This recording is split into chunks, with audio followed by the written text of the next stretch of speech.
Nobel Prize Laureate for Economics, Dr. Amartya Sen, is joining me from Cambridge, Massachusetts at Harvard University. Appreciate, Dr. Sen, you joining me from your vantage point there. Give us a sense of how you see this COVID world at the moment. Did you ever imagine that you would see the world in this manner, almost locked down, large populations, including India? No, I don't think so at all. I don't think I'm alone in not having anticipated it, but it certainly seemed to have got much worse than what it looked like at the beginning. And we have to see. And I'm also very concerned that the amount of testing that's being done in India is so limited that we have only a very approximate idea of how much the COVID-19 has spread in India and what the difficulties are ahead of us. You mentioned India there, but look at the United States where you are at the moment. More Americans have died, Professor Sen, of COVID already than in the Vietnam War. Are you surprised and, in a sense, frustrated at the level of unpreparedness or, dare I say, casualness shown by America?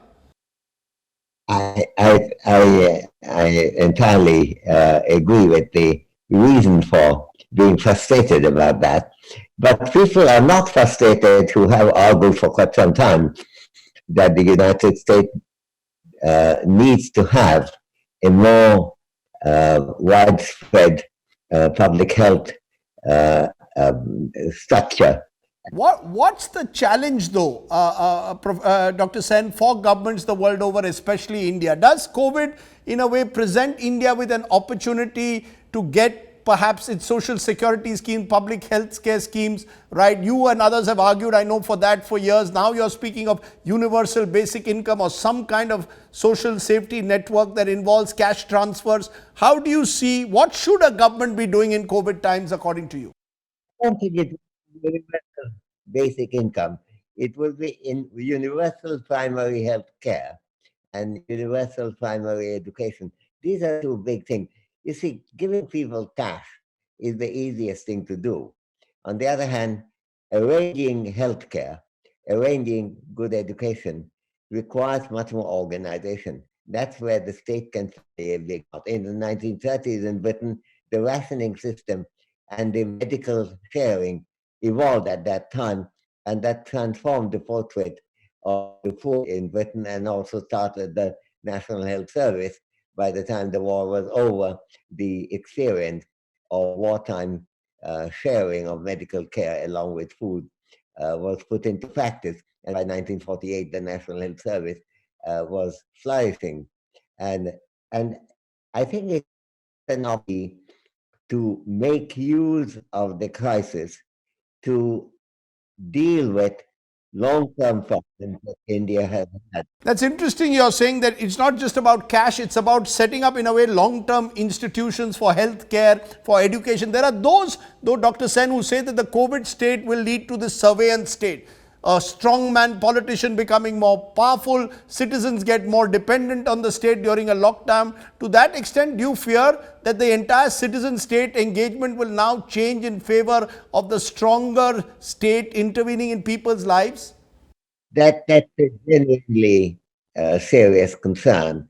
So that brings me to the other issue where the government can do a lot more, namely be tolerant of criticism, be interested in discussion, not tweet where there is a general like Napoleon ordering what should happen, but a public discussion about what would happen.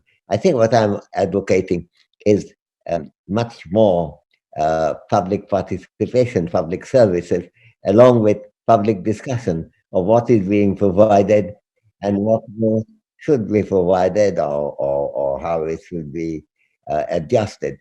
So we need a combination of democratic practice, particularly government by discussion, as John Stuart Mill saw it, that combined with public services is what India has always needed, has needed for a long time. It needs it much more because there have been the public discussion has often been thwarted, disagreement has often been seen as You're putting it well. You say you want government should be governments by discussion, focusing on public services, not a Napoleonic government. Now, you've been a critic of Prime Minister Modi, who's seen in a way as this political strongman. How would you rate Mr. Modi's performance so far in handling COVID-19? Well, I would say that in seeing that the problem is there, he was ahead of many of the other leaders in the world. Uh, on the other hand, by worrying mostly about people well off who were concerned only with the stopping of the disease, but not concerned with where the jobs and incomes are going to come from. And in the absence of transport system, railways, buses, how the migrant workers will get back home. In that respect, there was a lacuna. The lacuna was to recognize the nature of the problem, but see it more in terms of the eyes of the relatively more comfortable classes. That has been a problem in India. It's not invented by Modi. It has been there all the time. And when Ambedkar worried about it at the time of the Indian Constitution, he was pointing to a propensity in India to worry about the comfortable classes and not about the others. On the other hand, rather than weakening it, that aspect of it has actually strengthened in this period. So it's a kind of mixed issue. I am glad that Modi did seize the importance of the COVID crisis, and that was a very good thing. On the other hand, there was also a need to see it with the eyes of the common people in India. We don't have to go as far as Ambedkar wanted, namely annihilation of caste, which would be a very good thing, but at least go in that direction. And that we haven't done. You have been in the past a great advocate of the Kerala model, especially when it came to investing in public health and education. Post liberalization, that model was often criticized for not, creating more economic investments. Very interestingly, Kerala seems to have done better than most states in COVID-19 control. Do you believe that the Kerala model in that sense is better than the Gujarat model when it comes to handling a COVID-19 situation? Well, I've been saying that from the 1950s, when, from in 1960, I think, when the uh, public education, public healthcare became a fixture in Kerala. And we knew that that would not only make Kerala, which was at that time probably the third poorest state in India, have an economic progress that was dramatic. So much so by 2 years ago, Kerala was not only one of the richest states in India, for a while it was the richest state. Now that was one contribution of the vision of public services, and particularly education and healthcare, in advancing in this case, population of the state.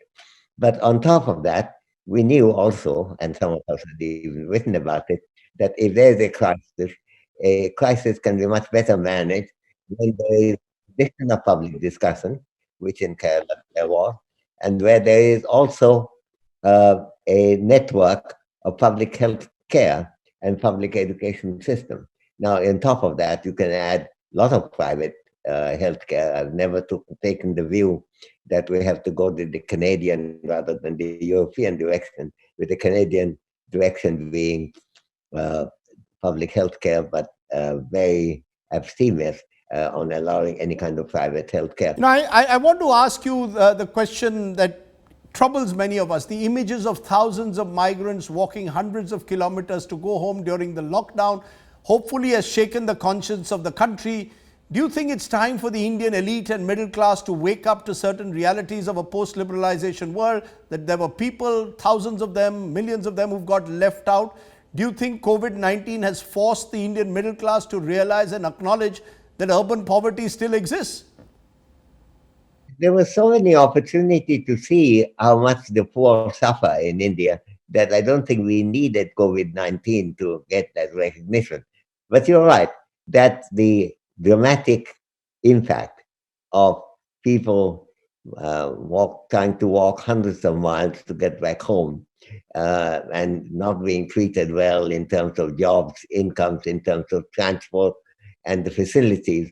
That is a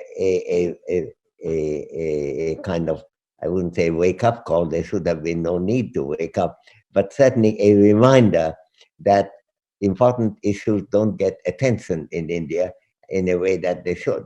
And this is not entirely unknown in the world.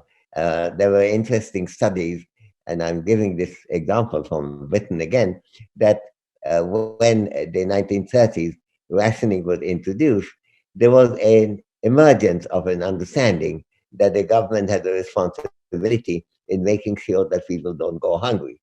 So rather than suffering from the shortage of food in the 1930s, what happened, sorry, 1940s during the war, what happened was through the rationing and through public services with food, with medical care, undernourishment went down dramatically. Now, this was not a wake up call. That recognition has been there. The Labour Party has been born partly to advocate that, but it got a fillip in a way that it could not have got otherwise.